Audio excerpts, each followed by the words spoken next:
이 화요일 저녁 성전을 찾으신 모든 분들을 환영합니다. 저는 오늘 말씀이 육신이 되어 라는 제목으로 함께 말씀을 나누기 원합니다. 먼저 성경 말씀 읽겠습니다. 요한복음 1장 14절입니다.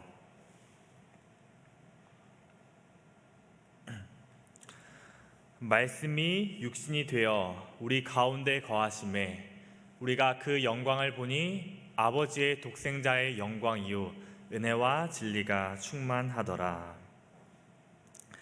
말씀이라는 단어가 빠졌네요. 말씀이 육신이 되어 우리 가운데 거하심에.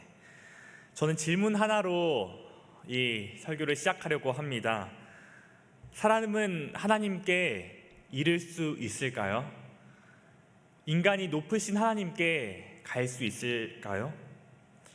다시 말해 우리가 하나님과 소통하고 그분과 대면할 수 있을까요? 그분을 이해하고 그분의 성품에 다다를 수 있을까요? 그렇지 않습니다. 왜냐하면 첫 번째로 인간은 하나님으로부터 도망가기 때문입니다. 인간은 하나님을 떠나 하나님을 피하기 때문입니다. 아담과 하와가 선악과를 먹고 범죄한 후 하나님께서 그들을 부르셨습니다. 내가 어디 있느냐? 그런데 아담과 하와는 숨었습니다. 벌거벗어 부끄러워 숨었습니다. 인간의 역사는 그러했습니다. 계속해서 하나님을 떠나고 떠나는 역사였습니다. 아담과 하와만 그러는 것이 아니었습니다. 가인이 하나님의 낯을 피하여 떠났습니다. 노아의 자손들이 하나님을 떠나 바벨탑을 건설합니다. 이스라엘이 하나님의 부르심을 받아 출애굽했지만 하나님을 떠납니다. 사람은 하나님을 떠납니다. 왜냐하면 그분의 임재와 빛을 별로 갈망하지 않기 때문입니다. 모세가 시내산에서 하나님의 율법을 받아 두 번째로 받아서 내려왔을 때 이스라엘 백성들은 모세의 얼굴을 볼 수 없었습니다. 그래서 모세의 얼굴을 수건으로 가려야 했습니다. 모세의 얼굴에서 하나님의 영광이 비쳐나왔기 때문입니다. 그런데 왜 가려달라고 했을까요? 모세의 얼굴에서 반사되는 하나님의 영광이 그냥 밝은 것을 넘어서 이스라엘 백성들의 마음에 가진 악과 죄를 드러냈기 때문입니다. 예수님께서 공생애 중에 두 번의 성전 정결이 있었습니다. 예수님께서는 성전에서 돈 바꾸는 사람, 그리고 소와 양과 비둘기를 파는 사람을 내쫓으셨습니다. 그런데 사람들은 왜 이 한 인간의 말에 복종할 수밖에 없었을까요? 시대소망은 이렇게 기록합니다. 그리스도를 쳐다볼 때 그들은 인성의 두루마기를 통하여 신성이 번쩍이는 것을 본다. 하늘의 주제 되시는 분께서 마지막 날의 재판장처럼 서 계신다. 지금은 그날에 그를 두를 영광으로 둘리어 있지는 않지만 그때와 같은 능력으로 심령을 감찰하고 계신다. 이것을 여기서 가져가라. 내 아버지의 집으로 장사하는 집을 만들지 말라. 이 말씀에 떠들썩하는 군중들은 그들의 물건을 가지고 하나님의 성전을 떠나갑니다. 죄 많은 인간은 하나님을 견디지 못합니다. 그분의 부끄러움에 도망칩니다. 하나님께서는 우리의 마음 깊숙한 곳까지 알고 계십니다. 우리의 생각까지 보고 계십니다. 그곳에 빛을 비추이십니다. 그런 하나님 앞에 떳떳하게 설 만한 사람이 얼마나 될까요? 하나님께서 가지신 빛을 어두움과 더러움에 밝히시는데 그것을 감당할 수 있는 사람이 얼마나 될까요? 그래서 인간은 하나님께 가까이 이를 수도 또 가까이 갈 수도 없습니다. 두 번째로 인간이 하나님께 이를 수 없는 이유는 그만큼 타락하였기 때문입니다. 첫 번째 살펴보았던 하나님을 도망간 이유이기도 합니다. 그 마음에는 악한 것만 나왔습니다. 성경에도 기록되어 있는데 예레미야 13장 23절에는 이렇게 기록합니다. 구스인이 그 피부를 표범이 그 반점을 변하게 할 수 있느냐? 할 수 있을진데 악에 익숙한 너희도 선을 행할 수 있으리라. 표범이 그 반점을 변하게 할 수 있다면, 사람이 피부를 변하게 할 수 있다면 익숙한 너희도 선을 행할 수 있겠다라고 말하고 있습니다. 그런데 가능한가요? 그렇지 않습니다. 표범이 반점을 변하게 할 수 없듯 악에 익숙한 우리도 선을 행할 수 없습니다. 오염된 샘에서는 오염된 물만 나올 뿐입니다. 이처럼 악에 익숙한 사람은 그 속에서 악을 행할 수밖에 없습니다. 나는 정말 마음이 깨끗하다라고 말할 수 있는 사람이 있습니까? 없습니다. 오히려 인간은 생각했던 것보다 더 악할지 모릅니다. 그 예를 역사 속에서 볼 수 있는데요. 인간에게 안정장치가 없는 권력이 주어지면 아무런 죄책감이나 죄의식 없이 악을 행하는 것을 보게 됩니다. 인간에게 권력이 주어지면 대부분의 사람들은 그것을 남용합니다. 역사 속에서 정말 끔찍한 학살들이 있었습니다. 가장 대표적인 나치 홀로코스트가 있습니다. 인간이 인간을 잔인하게 몰살합니다. 그런데 놀라운 점은 그 중에 죄책감이나 죄의식을 느끼지 못한 사람들도 있었다는 것입니다. 우리가 그곳에 있었다면 반기를 들 수 있었을까요? 사람은 악을 방조하는 시스템과 환경 안에서 선을 행할 수 있을까요? 쉽게 대답하기 힘듭니다. 이렇게 인간의 마음은 악하여져서 하나님께 가까이 나아갈 수 없게 되었습니다. 인간의 마음은 타락하여 하나님께 나아갈 수 없습니다. 그리고 하나님을 멀리 떠났습니다. 세 번째로, 인간은 하나님을 이해할 수 없습니다. 욥기 38장에서 41장에 보면 하나님께서 욥에게 계속해서 질문하시는 모습을 볼 수 있습니다. 그 첫 번째 질문이 이것이었는데요. 내가 땅에 기초를 놓을 때에 내가 어디 있었느냐? 내가 깨달아 알았거든 말할지니라. 이런 질문을 계속해서 욥에게 말씀하십니다. 세상의 창조 때에 내가 어디 있었느냐? 누가 바다를 가두었느냐? 새벽 아침에게 명령하여 동이 트게 누가 동이 트게 하였느냐? 왜 이런 대답도 할 수 없는 질문을 욥에게 하셨을까요? 하나님께서 창조하신 창조 세계에 대한 욥의 무지함을 드러내시기 위함이었습니다. 이런 질문을 듣고 욥은 이렇게 대답합니다. 주님이 못하실 일이 없다는 것을 내가 알았습니다. 그리고 나서 욥은 이렇게 말합니다. 잘 알지도 못하면서 감히 주님의 뜻을 흐려놓으려 한 자가 바로 저입니다. 깨닫지도 못하면서 함부로 말을 하였습니다. 제가 알기에는 너무나 신기한 일들이었습니다. 이것은 욥의 대답이기도 하면서 모든 인간의 상태이기도 합니다. 인간은 잘 알지도 못하면서 함부로 이야기합니다. 인간은 하나님께서 만물을 창조하신 일도 이해하지 못하고 깨닫지도 못합니다. 하나님을 이해할 수 있을까요? 인간은 하나님을 이해할 수 없습니다. 깨달을 수도 없습니다. 최근에 애완견을 기르는 분들을 많이 볼 수 있었는데요. 그 중에는 참 똑똑한 강아지들도 많이 볼 수 있었습니다. 손을 달라 하면 손을 주고, 또 앉으라고 하면 앉고, 기다리라고 하면 기다립니다. 주인의 말을 이해하고 행동하는 것을 보면 참 신기합니다. 그런데 강아지들이 인간을 얼마나 이해할 수 있을까요? 강아지가 똑똑해서 인간의 말을 알아듣는다고 한들 인간의 삶을 얼마나 이해할 수 있을까요? 인간이 가지고 있는 고민들과 인간이 가지고 있는 어려움들을 이해할 수 있을까요?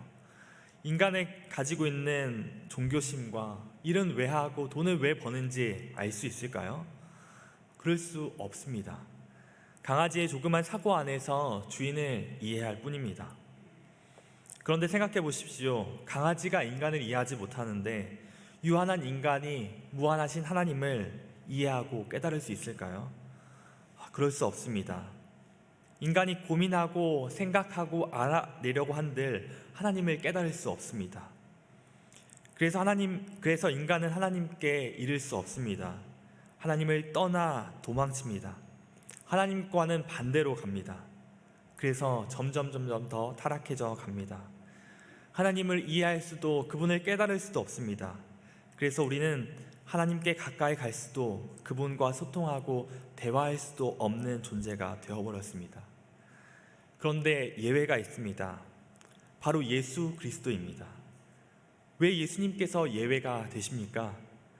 그 예수님을 통해 하나님을 알고 그분을 만나며 그분께 가까이 나아갈 수 있기 때문입니다. 그래서 요한복음은 이렇게 기록합니다. 본래 하나님을 본 사람이 없으되 아버지 품속에 있는 독생하신 하나님이 나타내셨느니라. 죄인은 하나님을 보고 대면하여 설 수 없습니다. 모세도 하나님의 뒷모습만 겨우 보았습니다. 어떤 이들은 하나님의 임재의 영광을 보긴 했지만 이상 가운데서였습니다.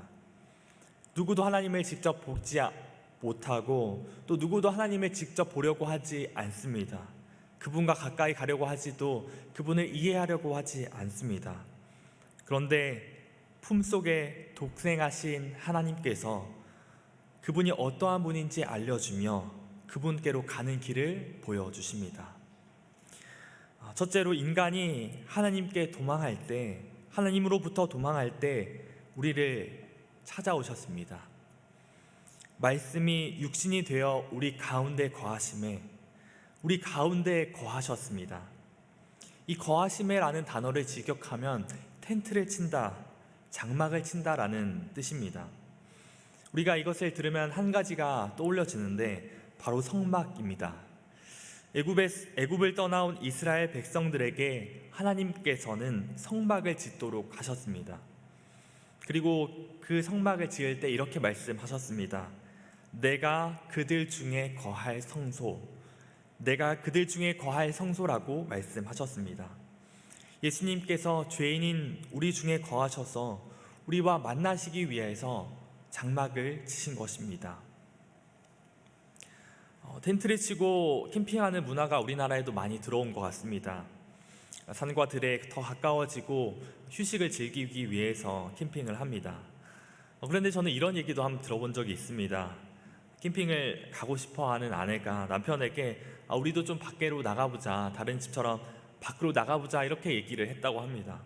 그런데 그 남편은 아니 집이 제일 좋은데 왜 집 밖에서 나가서 사서 고생을 하려고 하냐, 나는 캠핑하는 사람들이 이해가 안 간다 라고 말했다고 합니다. 그렇습니다. 텐트를 친다는 것, 캠핑을 한다는 것은 집을 떠남으로부터 시작합니다. 하나님께서 우리 곁에 장막을 치셨다는 것은 자신의 집을, 자신의 보좌를 떠나셨다는 것을 의미합니다. 예수님께서는 찬란한 하늘의 보좌를, 그분의 영광을 버리시고 이 땅에 오셨습니다.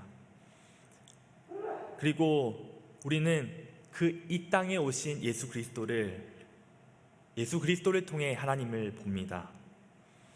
예수님께서 우리 곁에 계심을 묵상할 때에 우리는 큰 힘을 가지게 됩니다. 텅 빈 세상에 나 홀로 있는 것이 아닌 하나님께서 함께 계시는 것입니다. 하나님께서 우리를 찾아오셨고 그래서 하나님께서 우리와 함께 동행하고 계십니다. 말씀이 육신이 되어 우리 가운데 거하셨습니다. 그런 척한 것도 아니고 진실로 그러하셨습니다. 역사 속에 하나님께서 개입하신 것입니다.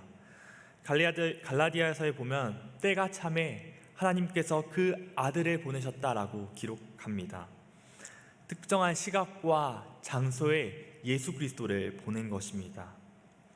이처럼 예수 그리스도께서는 항상 우리 곁에 계시긴 하지만 때로는 특정한 시간과 장소에 우리를 찾아오시기도 합니다.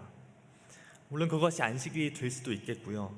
또는 특별한 만남과 부르심이 될 수 있습니다. 예를 들면 바울이 아직 사울일 때에 예수님 믿는 자들을 핍박할 때에 다메섹에서 예수님을 만났습니다. 사울의 삶에 예수 그리스도께서 개입하신 것이죠. 그리고 그의 삶은 변화되었습니다. 그리고 하나님께서는 어린 사무엘을 부르셨습니다. 사무엘아, 사무엘아. 엘리 제사장이 부르는 소리였는 줄 알고 엘리 제사장에게 갑니다. 그러나 그 음성은 하나님께서 사무엘을 부르시는 음성이었습니다. 하나님께서는 그 사무엘에게 계시와 예언을 주십니다. 이것은 사무엘의 삶이 선지자의 삶으로 시작되는 지점이었습니다. 예수님께서는 실제로 이 땅에 오셨습니다.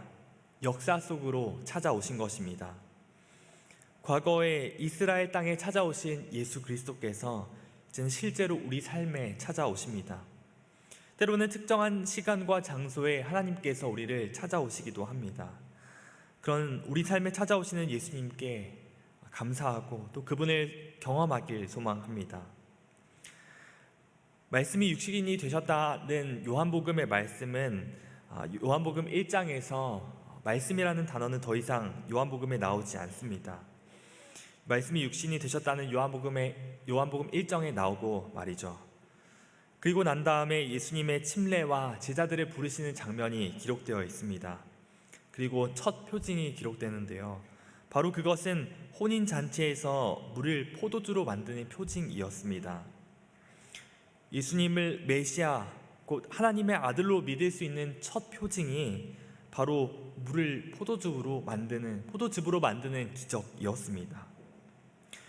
요한복음에서는 아직 그분이 어떤 설교도 하지 않으셨습니다.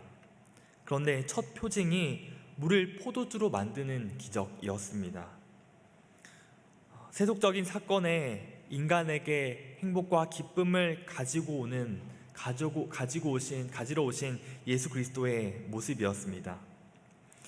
예수님의 첫 표징이 물을 포도즙으로 만드는 기적이라는 점이 어떤 의미가 있을까요? 말씀이 육신이 되신 하나님께서는 우리 일상으로 찾아오시는 분입니다. 그분이 우리의 행복과 기쁨을 바라고 계시는 분임을 우리는 그 표징을 통해서, 그 기적을 통해서 볼 수 있습니다. 우리가 경험하는 먹고 마시는 삶에서 그 삶까지 찾아오시는 예수 그리스도를 우리는 만날 수 있는 것입니다. 그래서 우리는 우리의 삶 깊숙한 곳까지 오셔서 우리와 함께 하려고 하시는 예수 그리스도를 찬양할 수 있습니다. 두 번째로 우리는 타락하여 하나님을 만날 수 없는 우리의 자리까지 내려오시는 하나님을 만나도록 하십니다. 우리는 타락하여서 하나님과의 관계가 끊어졌습니다.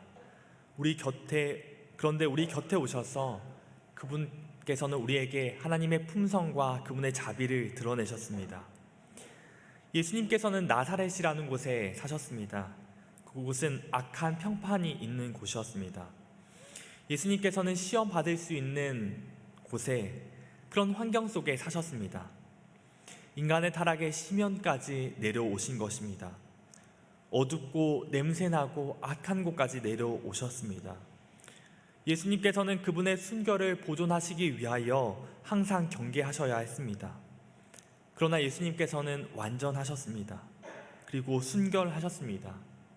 타락한 인간이 예수님을 통해 하나님께 나아갈 수 있도록 하셨습니다. 그 발자취를 따르도록 그분의 모본을 보여주신 것입니다. 이 타락한 자리까지 오셔서 하나님의 사랑을 보여주셨습니다.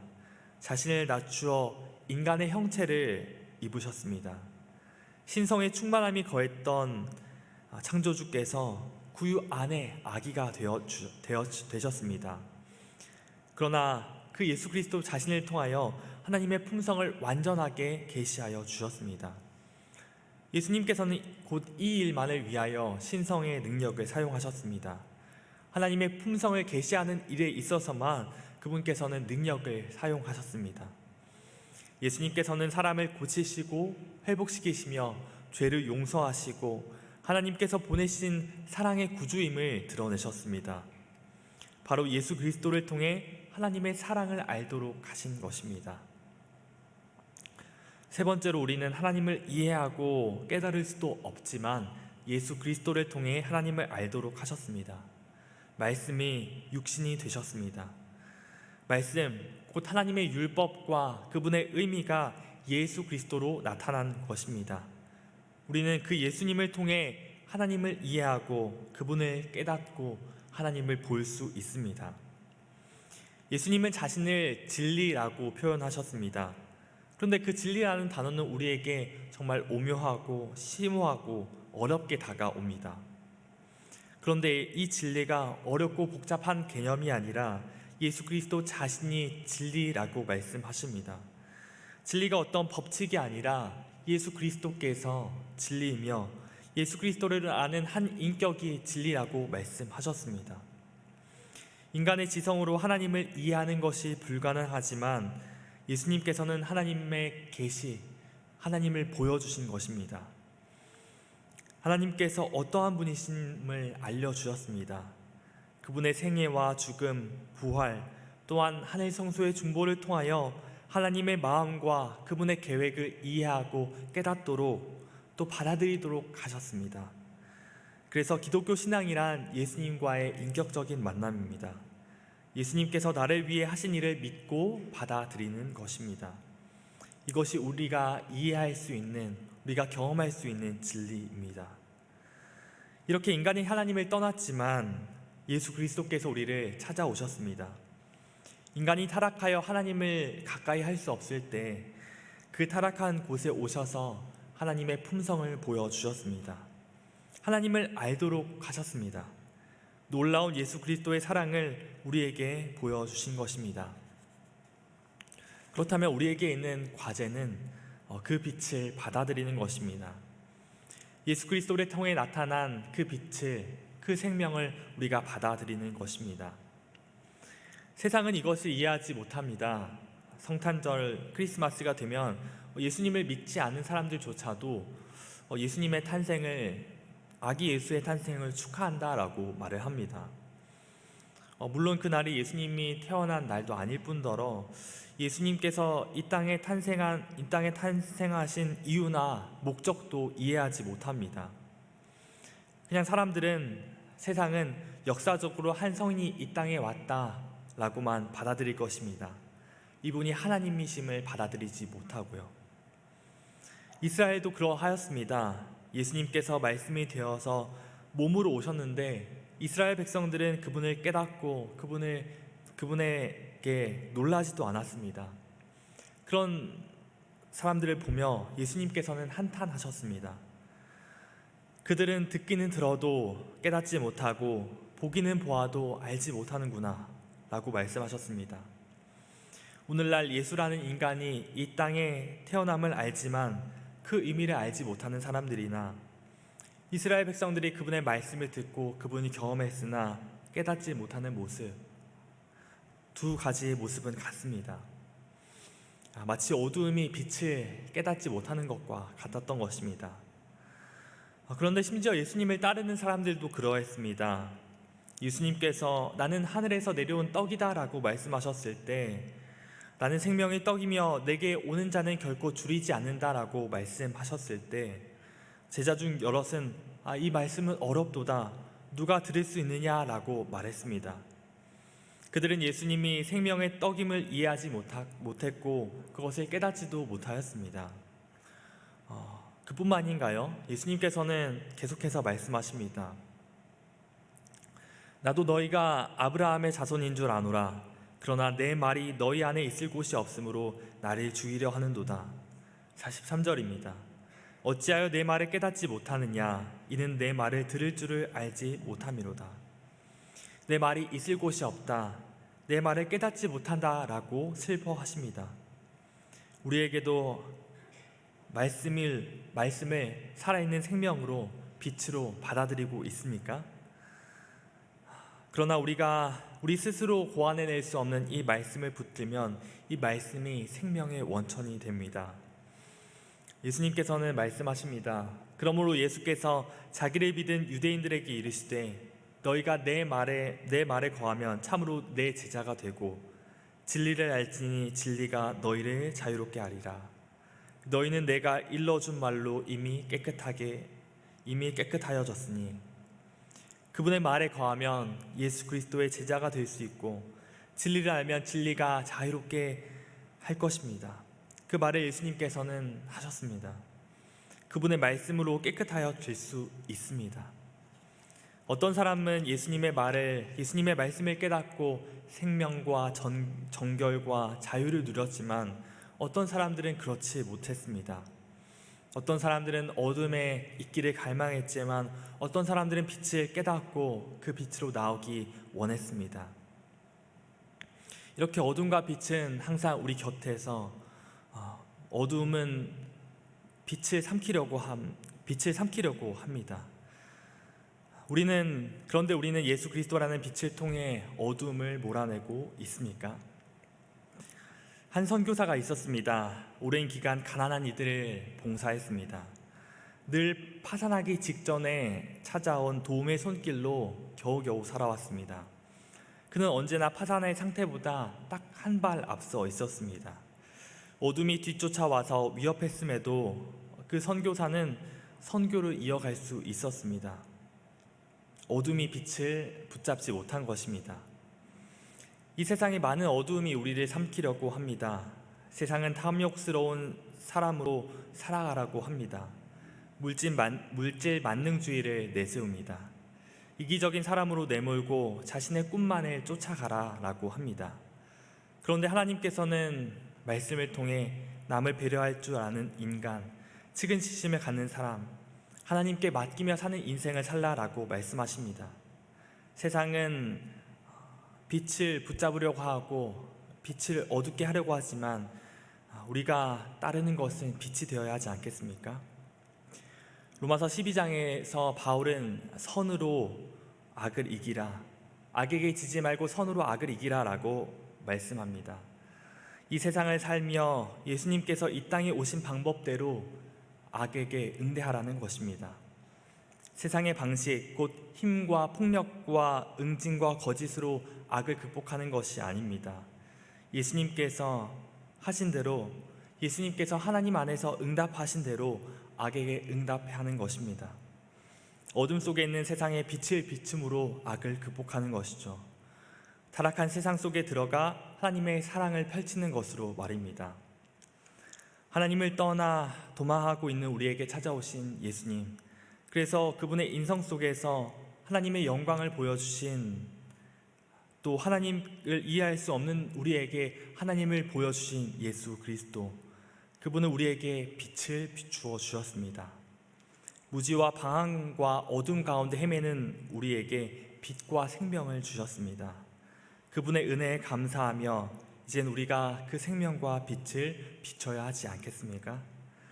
어둠이 빛을 삼키려고 하는 이때에 어둠의 빛을 비추는 우리 모든 성도님이 되시길 바라며 말씀을 마칩니다. 아멘.